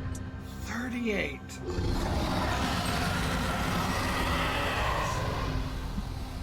It occurs to me, I forgot to multiply for the area of effect, so actually that makes it go. So you guys have broken 5,000. Because I forgot the multiplier for the area of effect last time. So I just added it this time as well. So what that means is now, first thing's going to happen. These worms are going to all vomit a slew of black ichor, which is going to force every single person to make a saving throw for Constitution every round on their turn. Wait though, got a question. Yes. Not all of us have gone yet. Yes. But this is Yeah, triggered. This is Okay, triggered when by they the get to halfway. half. Yep. That's cool. That's cool.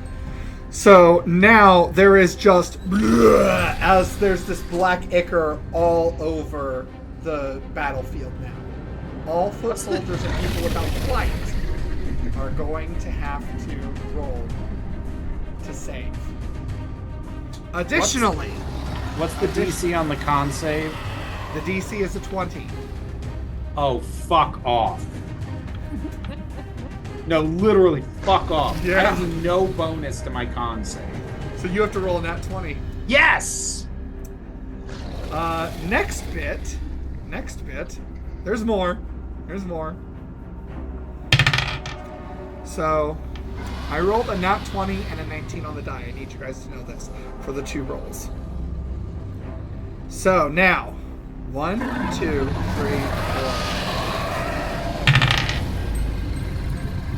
Tempest. Mm-hmm. I need you to make a dexterity saving throw. This is a very important saving throw for you. Okay. And my dex is only +9. Only +9. Oof. That is a 6. +9 is only 15. How bad does that fail? That fails. I mean, because I should use I haven't used a inspiration. You So probably want to use an want to do that, inspiration for okay. this. Because this is the crit.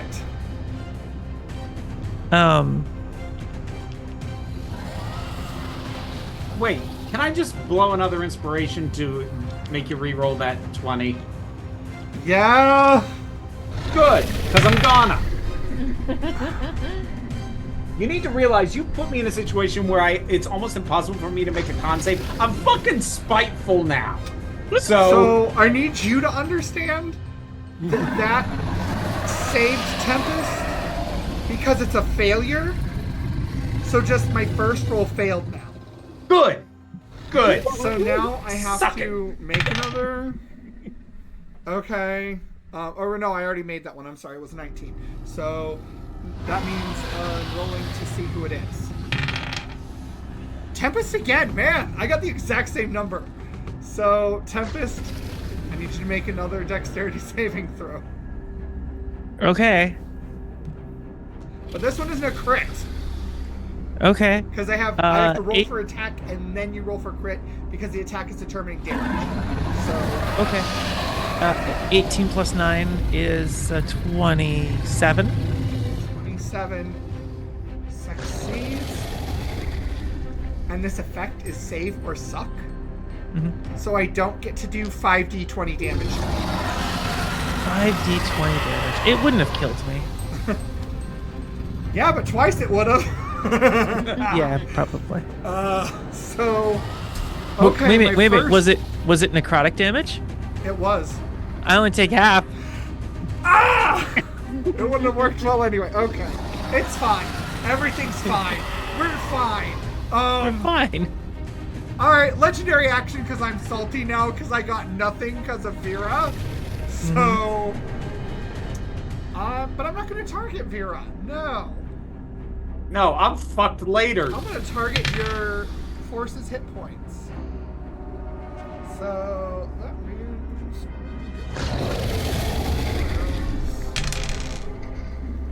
Oh my gosh, really? That's it? 16 damage to your forces. Now, how many of that is in actual hit points? Is that like 16,000 hit 16 points? people. 16 whole people. Yeah. So I have a question. Yes. Dare I ask? I'd like to use a reaction. What would you like to do? What happens if I rebuke the violent?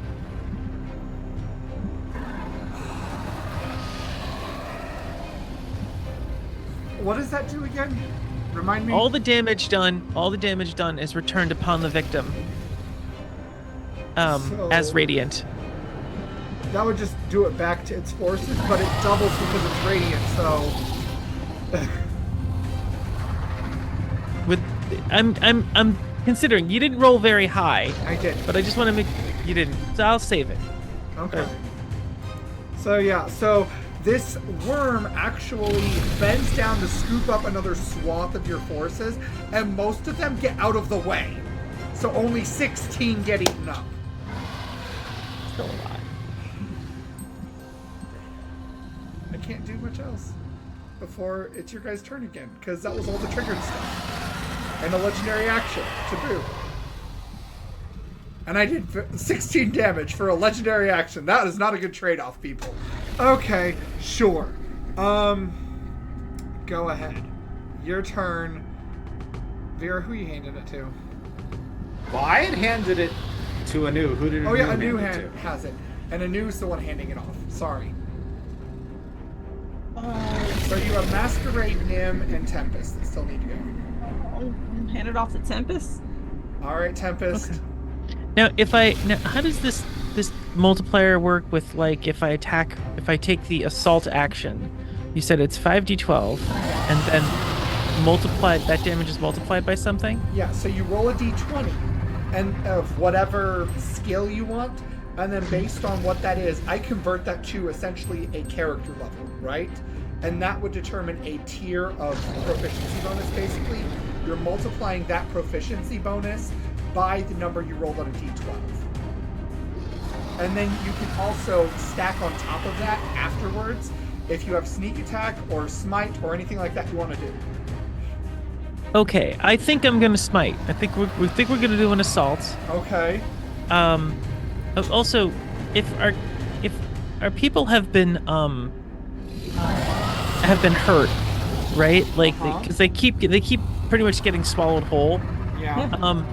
How does recuperate work? You spend your healing dice and some of them escape.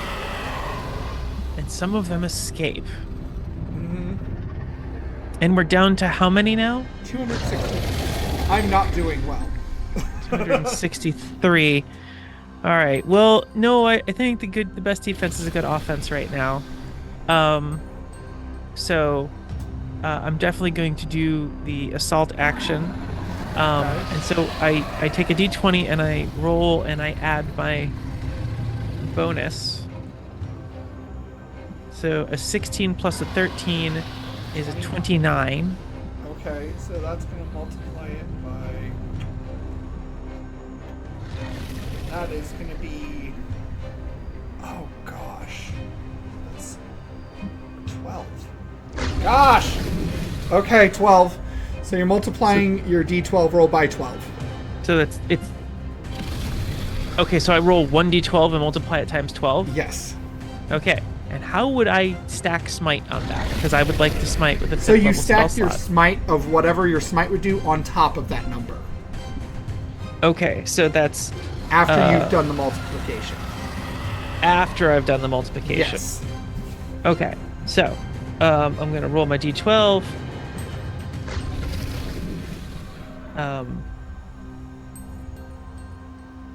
Is this considered a heavy weapon? We'll say yeah, sure. Sure. Okay, great. Because then I get to reroll ones and twos. That's not a good number. Wow. Okay, that's an 8. 8 times Much better than a 1. So, yeah. And then you want me to roll my smite, huh? Yes. And that would be, I think, 66, right? 5th level spell slot's the highest I can use. Yeah, that would be 66. But also, you're going to double it because it's radiant. Because it's radiant. So you want 12d6? Yeah. Okay, 12d6. Roll. Plus 96. So 36 plus 96. 132. Yep. All right. All right, you guys are at 5,240. Tempest is flying around above, her group of paladins, and she dives in, glowing, brightly, and that's the signal. And at that point, everybody knows that their next attack is supposed to be smite. They're supposed to channel what little radiant energy they have left, anything they have left, and so everyone, as Tempest smacks through this front line, sets off their smites at the same time, and there's a brilliant rays of light just scream through all these prom spawn. Oh my gosh. Okay, so I forgot you have an army of paladins. So here's what I'm going to do for you. Okay. I'm going to gamble with you. All right. We're going to roll a d4. If you can tell me what I roll, I am going to add an extra 1,000 damage. But if you get it wrong, you get nothing, and I get one of my legendary actions back. Oh. Do you agree? mean, Do you want to take it? no. I don't want you to have legendary action. Okay. Absolutely not. All no right. legendary action for you. Okay. That means you're out. You're out of legendary actions. We Okay. all know that now. I'm not out. I'm not out. I still have 2 more. I would just get 1 more back. No, can't get those. Those are incredible. Can't give you Okay. legendary action. That's All right. fine. We'll play defensive. So, real quick, before you pass it off, I'm going to offer the same thing to the rogues because I didn't offer to them and they have sneak attack for their forces. So, either of you want to take me up on it? Feel lucky. I mean, all 3 of us will take you up on it. And to do Who's another feeling 3,000, lucky? sure. We're still alive. Who's feeling lucky? Anyone? Nobody? And why rely on luck when you can strategize? Which we didn't do. Let's be honest. I was gonna say, All right. who do you think you're dealing with? Are you going Not for it? myself. No. Okay. Anu, you want to do it? It's more thrilling than swinging from It a was chandelier. so nasty. Okay. All right. So, Megan, Tempest, hand it off. Well, I think You got Masquerade and Nim. well, I think Masquerade. All right, Masquerade, what you doing? I'm gonna cone of cold into the enemy. Oh my Because- gosh! I'm gonna upcast it to 7th level because that's the highest level that I can do. Okay. And let's see, that's 1d8 for each level above 5th. So That's Constitution, right, plus though? 2 more. Yes, con 15. Okay.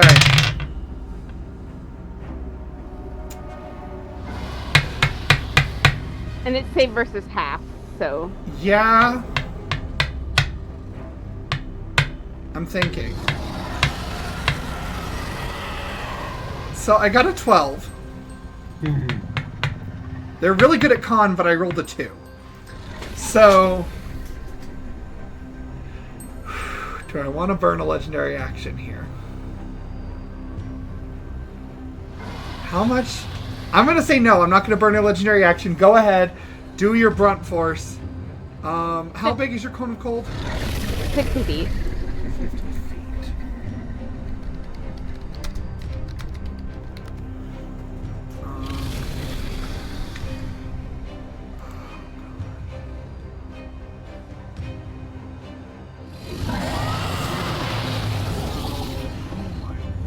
Okay, roll your damage. 52. 52.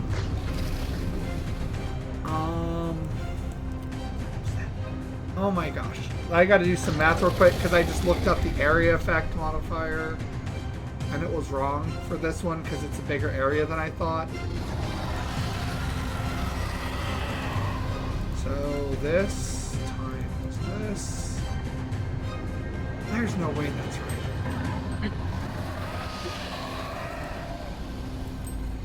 Okay, I guess that makes sense. So you deal 2,048 more damage total to their forces. So you guys are at 7,288 damage out of 10,000 damage. Wait, what did we say that again? You guys have dealt 7,288 to their forces. Out of We're almost 10,000. 3/4 done with this thing. Yeah. So that means they have 2,712 left. Yes. And you're up now. Yeah. If I recall correctly, the last time you went, that's about how much damage you did. Well, okay. So, our forces have taken some damage as well, though, correct? Yes. Yeah. So we have some who have died. I assume we also have some injured people as well? Yes. Okay. So Nim is just really in the battle spirit, this being the biggest battle she's ever been a part of. And Nim wants to charge into some foes, but while delivering a grand oration. Okay. Okay. Go ahead. I gotta think of a grand oration.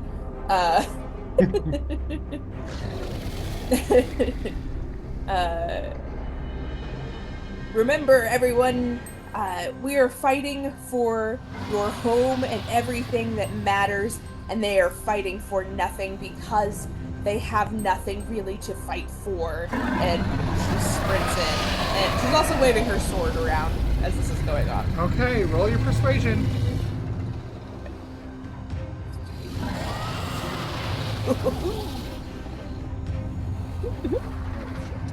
$17?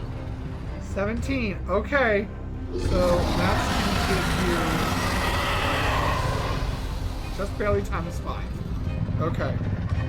So roll your d12, multiply by 5.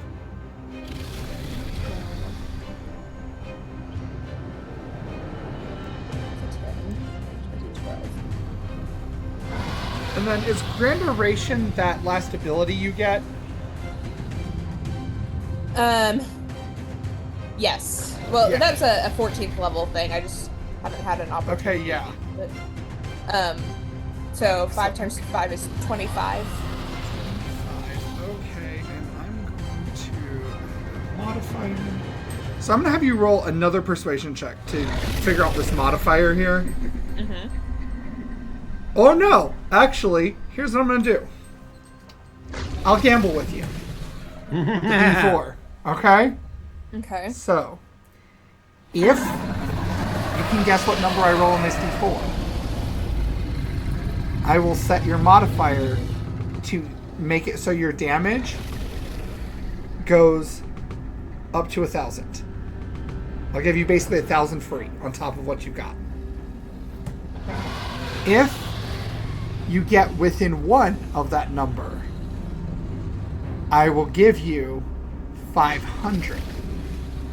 If I get lower, I get to take out 100 of your guys' horses. That's a lot of damage. It is. What do you say? Do you want to take it? I am such a gambler too. This is such a problem. Feeling good though? Like I feel like I can't. I'm gonna do it. I'm doing it. Okay. You're doing it. Okay. On the table. What did I roll? 2. Motherfucker! You guessed it exactly. 2 is my lucky number as well. So. All right. So you guys are at 8,788. That's only your regular thing. You still have your bonus. Oh, I do. Yeah. Okay. Can Nim just start slashing at some bad guys? Like I wanna hit some folks in battle. You With my actually silver have sword. that ability because you took the one that fights, right? You took yeah. So you can actually fight as a bonus action. So I'm gonna let you do another assault. Okay. So roll your D12 and then roll your persuasion again. Okay, I got 11 on the D12. Man, that Persuasion. hurt. That really hurt. That other Persuasion, I got a 16. 16. Okay. So that's gonna be your 4 modifier. So you're just modifying by times 4. Roll your D12. But she already did. Yeah, I got 11. Oh, 11. So that's 44. 44.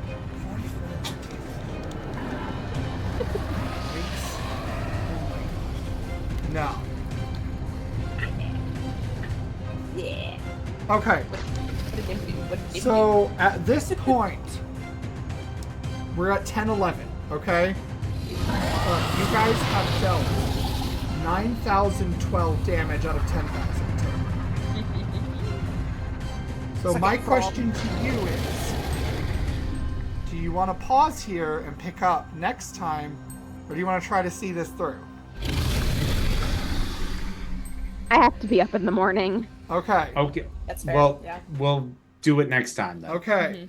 So, however, there is another stage to this fight. I want you guys to know. When you hit through their forces, that's when the real battle happens. Oh, bite me. So, A real battle. yeah. You guys are doing really, really well. Like, way better than I thought you would. But, yeah, that's what's going on right now. So, thank you everybody for joining us and in our apparently second to last session, given the way this is going. So I think next time's going to be like the grand finale, which is going to be a big deal. So you guys, thank you so much. These people are awesome. Please make sure you follow them everywhere on the internet. And until next time, whether it's on the page or at the table, make sure to tell your story your way. Bye.